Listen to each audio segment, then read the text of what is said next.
Hey, welcome back, everybody. It's time to meet our community, the Hispanic business community here in Orange County. Powered by the Orange County Hispanic Chamber of Commerce and Orange County's only community radio station, OC Talk Radio, streaming live from our studios here at the University of California, Irvine Beale Applied Innovation Center. With the man, well, this is an interview that I'm told has been 20 years in the making. Is that true here? This has been 20 years? Yes, from what we have heard here from our guest, our special guest, Natalye Lopez. We have with us today one of our new Orange County Hispanic Chamber of Commerce partners here, member. She's a managing partner. She's ERC finance specialist, which is, of course, the Employee Retention Credit program, helping businesses receive ERC money or funding, what it is and who qualifies and how you can claim it. I want to welcome today with us Ms. Natalye Lopez. Thank you very much. Thank you for having me. Actually, I have to explain why this is 20 years in the making. I was sharing earlier that it's unbelievable. I've been manifesting an opportunity to work with people that I admire, that have helped along the path to get to the dream career of helping small businesses and just have an outlet as this one to share the message and help small business owners. Yes, and that's something we're going to get into, because I think here, of course, the whole point of bringing you to the show today was not just to share what you're doing to help businesses, but also your great story of how you got to this point. Like you said, right? The manifestation, the positive energy. We just have you move the hair back a little bit because the camera's on over here. The camera's on. Pause giving me the look over here. Have the headphones hold the hair back. Or you can turn sideways like that. Okay. You can see in the camera. Yeah, yes, okay. if that helps better. Yeah. So here at the Orange County Hispanic Chamber of Commerce, of course, our goal is to always help our small businesses, our businesses in general. And as an entrepreneur, as a business lady, we want you to share your story of how you got to this point. So if you can share a little bit about maybe where you were born, where you grew up, and how you got to this point in your life. So I was born in Los Angeles, and my mom is one of my biggest supporters and the greatest motivation that I've ever had, ever. Both my parents, but more specifically my mom. My mom has been a entrepreneur, has owned a beauty salon for 39 years. Shout out to the mom. Yes. Can Shout out say to her my name? Yes. My mom's name is Mona. Mona. Okay. Mona. And she has been an exceptional role model, business owner. So at a young age, you saw your mom being an entrepreneur, running a business. Right. Would you say that played a huge role in you? Exactly. And then also the struggles, right? She had fulfilled her dream of following her passion of what she wanted to do. But when it came to the finances, and also being a single mother, that had a big role of my responsibilities towards the family. I always wanted to help out with whatever I could, but realized that the responsibilities running a business are more than a small business owner can handle. And I always, without knowing, thought, I've always been a server. I always loved serving people, helping. That's always been my passion. And I've always thought, well, what can I do to help other people that were in my mom's situation? But that's where everything started, is helping her run her business, the financing part, filling out paperwork, anything to do with business licensing, banking, her taxes. It started I want to say maybe around 11 or 12 years old. What? Yes. At 11 and 12 years old, you were learning all about taxes Yeah, I and had to. business. I was forced to.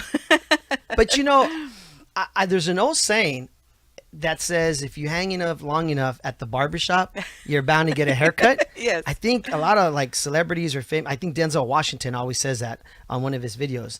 And it's so true. You hung around probably enough around your mom and, in this case, the salon, Yes. right? Like you learned all of that in business.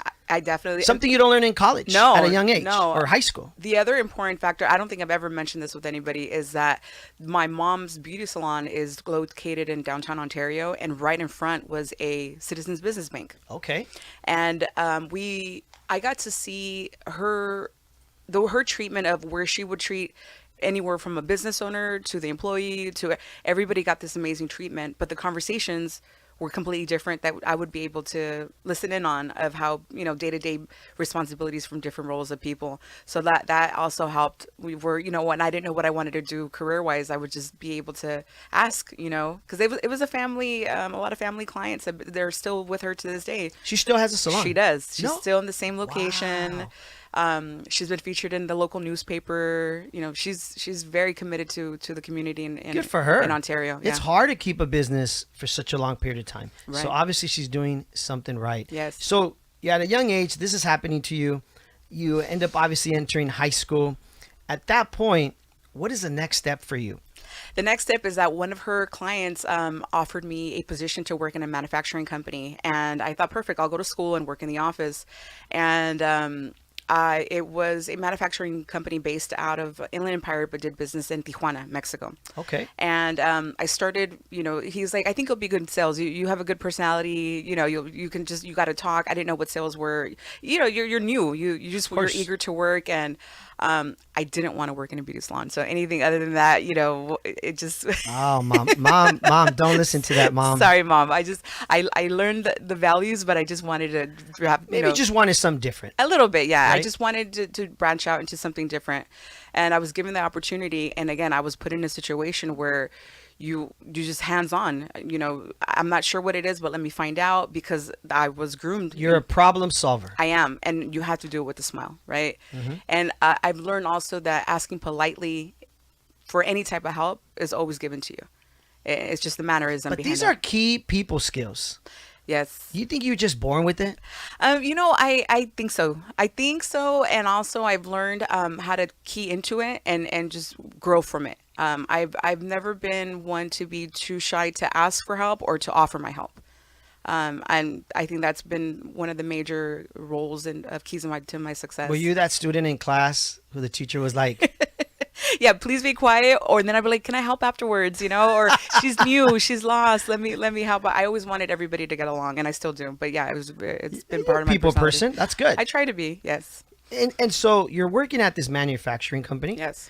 And what happens after that? Like, Yes. So that was another great experience where I got to see a business owner, again, passionate about the business, but not responsible about financing. And because of that, I became really good friends with the local bank that we started working with. And when I say that, and I just noticed right now that, the first bank where my mom's shop was, and then where I got the opportunity to just change careers again. And the manager, who's a good friend of mine as of today, was like, hey, there's a position open. Would you be interested in working at the bank? And I'm like, I don't know anything about banking. They're like, yes, you do. We need you to bring in relationships, educate the community, help business owners. And when he said that, I was all I'm a problem solver. I can do this. I can do this. I'm bilingual. I want to help. I want to be a part of this. ¿Hablas this journey. español? Claro que sí. ¿Dónde aprendiste español con tu mamá? Mi mamá me ayudó también, me ayudó mucho trabajando en Tijuana. What? Ya, eso ayudó mucho porque el español que aprendes en la casa comparado al español que estás Claro, en negocio claro. completamente Exactamente, diferente. yes. Wow, So so- I was able to bring in those skills at the bank, the That's community great. bank, and that's where I was like, I finally found my passion. I want to be that person. What was that like working also? I mean, obviously working here, but also with Tijuana. I mean, that must have been a unique experience, right? It is. I learned that every country has different business traditions and morals, and I loved that. And what I learned in Tijuana was a lot of family traditions of we do business, but we're friends, and we respect our friendship, and the business comes. And Very different environment, huh? very open, very trustworthy. I still talk to them to this day. Regardless, we don't do business together, but obviously, we're still in contact through social media. But I learned very valuable lessons. That's great. So you're at the bank. Yes. New job. New job. What was that like? Working at a bank, new job, had never done this, huh? No, very intimidating. Very, when I was giving my goals of the things that I had to perform for my position, I thought I really wanted to quit. I'm like, let me go back to something that is not so. And I thought you have to immerse yourself into challenging situations in order to grow.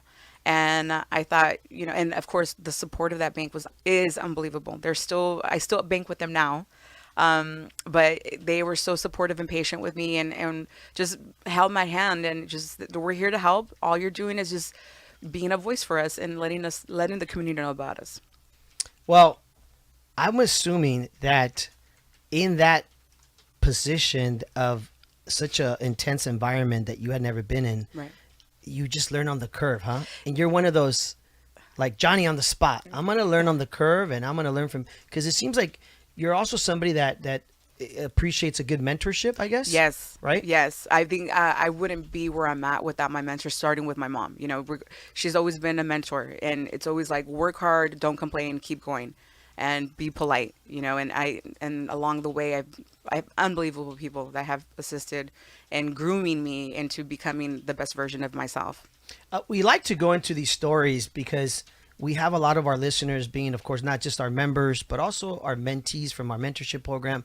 And we want them to hear that, of course, being a good listener, learning from others, right? Finding Right. those mentors plays a huge role in our life. So you're at the bank now. Right. You're off on your way. Are you loving it? Is it something different? What happens next? Yeah. So I love working there, but again, I can't stop to think, what else? I conquered my biggest fear of stepping out of the manufacturing company that I was there for about 12 years. So it was family, and I was ready for change. And again, because I have such supportive people that I'm working for, they're completely supportive of whatever decision I want to make and whatever makes me happy. And during that time, I thought I want to be more in a role where I'm helping different people on my own time. And having, more of a one-on-one experience. So I didn't know what that title entailed until I started, again, having friends and networking. And they're like, well, I'm a business consultant. And what do you do? And, just, again, learning and being eager to find out where can I take this experience that I have and help business owners. Is that how you landed doing what you're doing now? Yes. And then, now I have an idea of what I want to do. I feel 100% confident, still humble, but very confident of, okay, this is what I want. Then COVID hits. And I get a lot of phone calls from past clients that are like, hey, what about these loans that I'm listening about? Is it true? Are they legit? Can you help me? And so it fell into my lap, and I said, absolutely. And then that's where I started doing my research about what other programs that we could help these small business owners with. And of course, for everybody listening, everybody went through that pandemic, tough time. A lot of businesses, unfortunately, didn't make it. Yes. Those that did make it were able to get some of the PPP loans and Yes. some grants and Right. other programs that were there. And then from that, of course, the ERC, right? Yes. The Employee Retention Credit Correct. services or what do you call it? Package? Yeah, so the ERC, under the CARES Act, 2 programs were initiated, and one was the Payment Protection Plan or program, PPP. I don't like repeating the same, but you Yes. know it, and the ERC. And during that time, you could not apply for both. Once they found out that it was announced that the loan was forgiven, you were able to apply for the ERC. And again, my own clients were like, what are we doing? How can you help with this, help us with this program as well. So then I went to work. I got great partners, great mentors, CPAs, attorneys. We got together, like, how do we come up with a plan to help everybody? How do we get the word out? Yes. Right? How did you get the word out? Boots On the ground? Yeah, I've been, again, and I'm going to bring this up, and thanks to that, we're here. Being involved with your chamber is very, very important. Shout out to the chamber. Yes. Hey. Shout out, because anything that it makes you get involved with your community, Yes. they're the first ones to connect you. I'm here because of that. It's just the networking. I made some great contacts, and all I had to say is, I'm doing this. If you know anybody that I can help, please let me know. And it just spread. Yeah. I remember you coming to our golf tournament. Yes. Like, I remember inviting you to our golf tournament. We do this often when we do our annual golf tournament, and we tell people, hey, come out, network, get involved. If you can't be there all day, stop by or something. Right. And I remember you stopped by for a short period of time. I did. You hung with us there at the hole number 1. Yes. It was a lot of fun. The fun one. Yeah. Everybody calls the fun hole number 1. It's right by the parking lot, so it makes it easy Yes. for people to pull up, say hello. And we like to invite people that want to become new members just to kind of see what's going on. Yes. Just get a little taste of it. And if they like it, they join the chamber. If they don't, it's okay. Yes. And that's exactly what I did. You extended that invitation, and literally within 4 or 5 minutes, I made 5 new friends. Yeah. They were so inviting and so welcoming. And it wasn't like, hey, what do you do? What are you doing here? No, welcome. Yeah. Have a good time. Serve yourself something. It felt like family. It Yeah. was very inviting. That's the goal. The goal is to be like a business family. Right. Right. Where you feel welcome. Yes. And what do you do? This is what I do. Can we help each other out? Yes. That's really the goal here at the chamber. So you get involved in the ERC. Right. How many businesses have you been involved with now that you've been helping? Or can you share with us a story or some Yes. stories of some of the impacting moments that you've had doing this? Because I know it's a great program that max they get 6,000. Yes. 6,000. You Yeah. can get max per employee. Correct. So as of now, I've done over 350. I've helped 350 businesses apply for the ERC, and also I want to add that I've helped several. I want to say at least 100 of them to tell them for them to apply through their CPAs or tax preparers.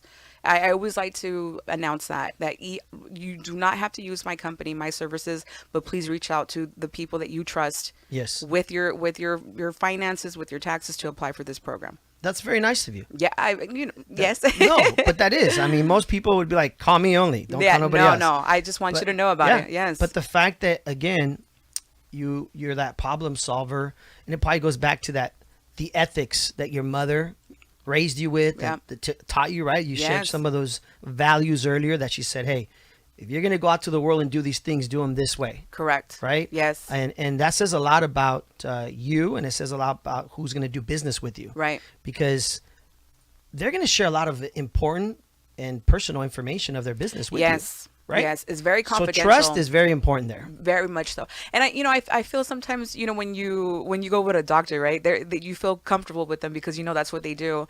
And that's always what I want to come across. I'm not comparing myself at all, but I want you to feel comfortable to know that I'm an expert and I can hear any scenario. And I like to sometimes plug in there. I was raised in a beauty salon. I've heard it all. Just let me know what the issue is and let me address it and let's get some answers. Well, I know, and we don't have to get into names and everything, Yeah. but I know you had mentioned to me you had helped a particular gentleman, and then once you kind of earned his respect Right. and helped him, it was like he opened the doors to his whole community, right? And again, in that networking event that we're at, he unbelievable. Anything to do with grants and lending or what people like to refer as to free money is people don't trust it. We take care. It's like too good to be true. Exactly. Right. And I always like to come across, open and direct and available, because that's those, when somebody's legit, those are the characteristics that they may have. But he literally, my phone to this day, I was referred by this person. And some of these people I have never met. That's great to get that call, right? Yes, I've done things, out of state as well, in Texas and in Nevada. All referrals from one person that they were like, I need to share your contact with everybody that I know.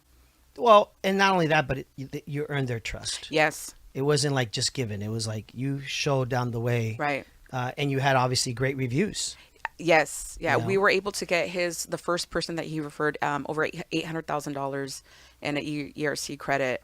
And going in, everybody was like, this is not true. There's no, Exactly. and Yeah.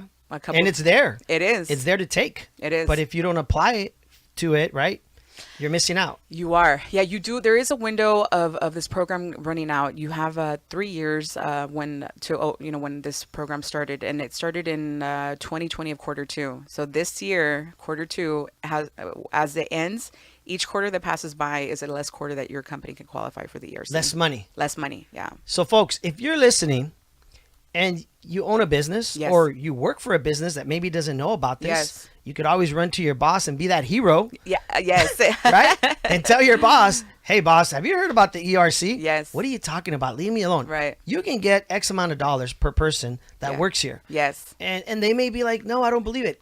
Call Natalye Lopez. Yes. Or like you said, call whoever you trust, right? Yes. Your accountant or whoever it is, your CPA that Yes. can help you with this. And let me just be clear here.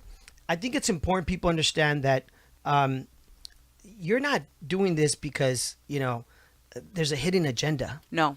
And like you truly enjoy, I could see how much you enjoy helping people do this. To tell you that I found my true passion is an understatement. I am delighted, and I can't wait. People ask, well, what's next? What are you going to do next? Or the clients ask, how do we stay in contact? I go, I dedicate myself in finding, grants and any type of programs that I can know that can benefit your industry. That's my passion, and I'm not going to stop. I think I can be 100 years old and still doing this. Well, maybe you're looking to being a grant writer. Yeah, I am a part of the association for that as well. So Yes. I have that.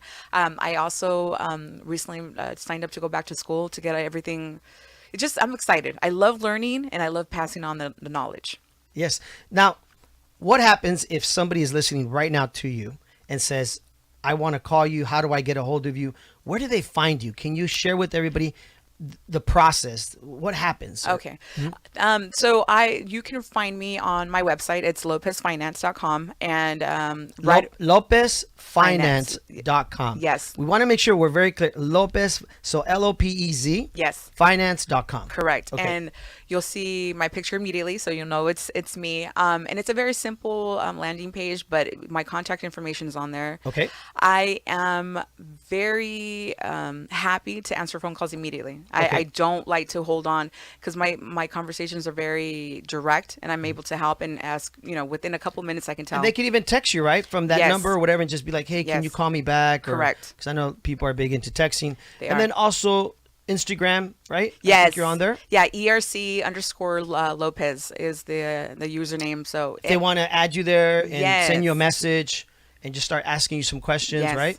Yes. And then once they do call you or once they contact you, obviously you're going to have a call with them. And then obviously you're going to ask them for certain information they're going to need to submit, right? Right. So the first thing I always like to ask is how many employees do they have and what industry? There is some qualifications for businesses to qualify for the program, but most of them are because their business was able to comply with COVID restrictions. And it's very there's more to it, but just to give you I like to ask those information when I have first contact. I ask how many employees they have, what industry they are, and the reports that are required for us to do the calculations. And briefly, qualifications, does it have to be so many employees? Yeah, so that's another thing. There isn't a minimum as long as the employees are not family owners or owners of the business. And there's other details for that to go as well, but that's why I ask a couple of simple questions to begin with, but there is no minimum. I'm glad you're bringing that up because a lot of people think that it's a 5 minimum, a 2 minimum. It's not. As long as they're W-2 employees that are not part of the ownerships of the companies. And the paperwork takes how long usually? So that's where I pride myself Ballpark. in. Yeah, my company takes 3 to 5 days to submit your calculations and let you know how much you qualify for. 3 to 5 days. Correct. 3 to 5 days, folks. You can find out if you have a couple 100,000 Yes. that is going to come your way through your business. Right. And I send you an email with confetti and let you know.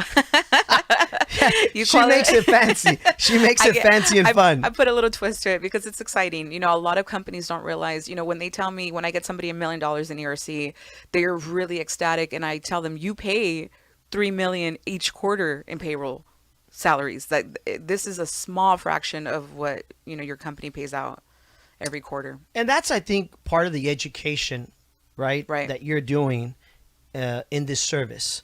I would say that there's a lot people maybe don't know, and that's why the call you, ask the questions, Right. you're going to educate, right? Right. Consult.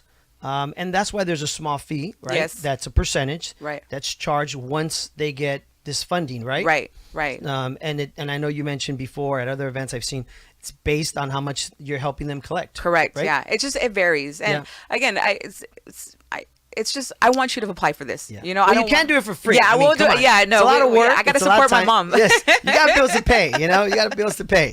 But Yes. but at the same time, you're helping them collect money. Maybe they weren't even thinking of claiming, or Correct. weren't even working on this. Yes. And it's sitting out there, and like you said, it's these quarters are ending. This money is ending. This Right. funding may end, and it's like you're missing out. Right. Like hurry and call you and apply Yes. because it's hurting you Exactly. as a business, right?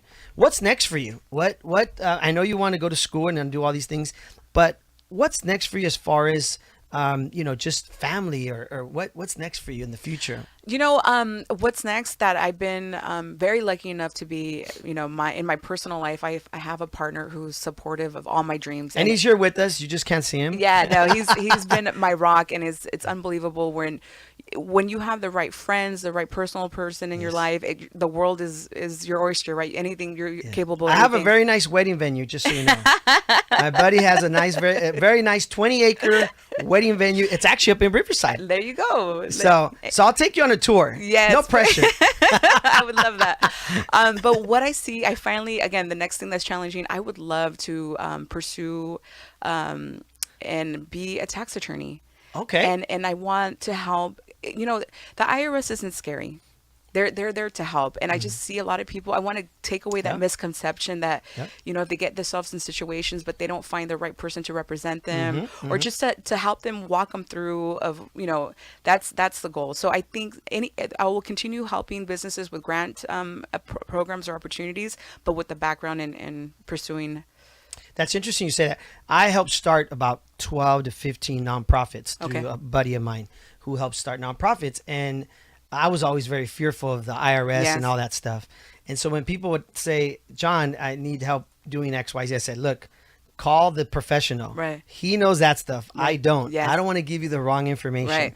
Right. Sometimes the wrong information can hurt you more than help you. Yes. Right. And I think that's important that you go to your professionals. Right. Yes. Because it can save you a lot of headaches. It Right. can save you a lot of trouble. So that's great that you're going to look to pursue that. That's my dream. Yeah. And Now, you talked about a vision board earlier. I did. Is that part of the whole vision board? It is. I see myself just love giving back to the community and utilizing the fact that I'm bilingual and I have great, partnerships with, with networking and chambers and so, and it's just, sometimes I know a lot of people that have the passion but don't have the people to help. And I'm in a position right now that I can reach out to a lot of people to help. Now we got 5 minutes because Paul's giving me the stinky eye. What is this vision board? You mentioned that right when you walked into our room. I think it's important. People, I mean, I've heard of it. People have seen it. You create this at the beginning of the year? I do. I've been doing it since I was, it first started where my mom instilled in me, again, I'm bringing her up, where she's like, imagine, one day when we have our house that's paid off. And I thought, well, how we could do, and she's like, just think about it. Yeah. And the hard work will pay it off. So it started with thoughts, right? And then the vision board is a mental one that I constantly update. And it was like, well, how do I take my career and be in a podcast or be part of a sponsorship or, just great things like that. And right now it's basically solely based on my career, but also, of course, being in love and traveling the world and all those great, and then being in the best shape of my life. So right now it's everything's full circle for me right now. Body, mind, and spirit. Yes. Right? Yes. I know that for me, I usually like to drive into my old neighborhood where I grew up. Yeah. Oh, And I go look at the house where we grew up in Santa Ana. okay. And it's kind of my vision board. Right. Like, it helps me stay motivated, stay hungry, of this is my roots, Yes. right? And then I go drive into really nice neighborhoods of big homes and this and that. And I think, okay, this is where I want to be next. Right. And so my thing is more like driving around, but I'm drawing my vision board, I guess, driving around. Yes. But everybody finds their own self, I guess, motivation, right? Yes. In fact, last night we went for a ride, and in being spontaneous and having a partner doing, you get a lot of adventures. And it's like, hey, do you want to go up that street? Like, yeah, go ahead. And we go and see houses that are being built. That was a street that we've never been around. It's like with a view that's in our backyard. So it's just great things like that motivate me daily to. Well, the number one house you have to go see, it's 20 acres. It's a wedding venue. I'm going to take you guys over there. She likes that idea. You're going to be the best man. Yeah. Can you marry us or no? Well, I'll have to get certified. Paul, are you certified? I'm the captain of the ship. I can do anything. Let's do it. Are you available? We're going to marry you guys. We're going to marry you On too air. on the podcast show. On air. Imagine. Live on the podcast show of the Hispanic Chamber of Commerce. Let's do it. Why is he sweating over there? No, is it? He's like, no pressure. I got this. He's like, I got this. Well, listen, Natalie, it's been so fun to have you on the show. I'm so grateful. Thank you. Thank you for helping all these businesses. Yes. Because here at the Orange County Hispanic Chamber of Commerce, that's what's important to us. We're all about helping small businesses, business in general. And coming out of the pandemic, there's just so many people going through tough times. Yes, and I'm here to help. Please reach out. Even if you just want to pick my brain, I'll give you 5 minutes, but I'm here to help. Please reach out and feel comfortable to contact me, and I'm here happy to give you all the answers. And if you're viewing the show, leave a comment. If you want her contact info, we'll put the website there. We'll definitely connect you guys, because that's what it's about. Coming on the show, showing how you're helping the community, how you're making a difference. Yes. And continue all success. We wish you all the best. Thank you. And folks, it goes by fast, our show, but thank you for tuning in. Again, follow us at OCHCC, both on Instagram and on Facebook, which is Orange County Hispanic Chamber of Commerce. We thank you for supporting us every week, and we look forward to seeing everybody next week again, same time, same place. We'll see you, folks. Take it away, Paul. Well, there you have it. One more reason to tune in each and every time to meet our community, the Hispanic business community here in Orange County. Brought to you by the Orange County Hispanic Chamber of Commerce and Orange County's only community radio station, streaming live from our studios here at the University of California, Irvine's Beale Applied Innovation Center.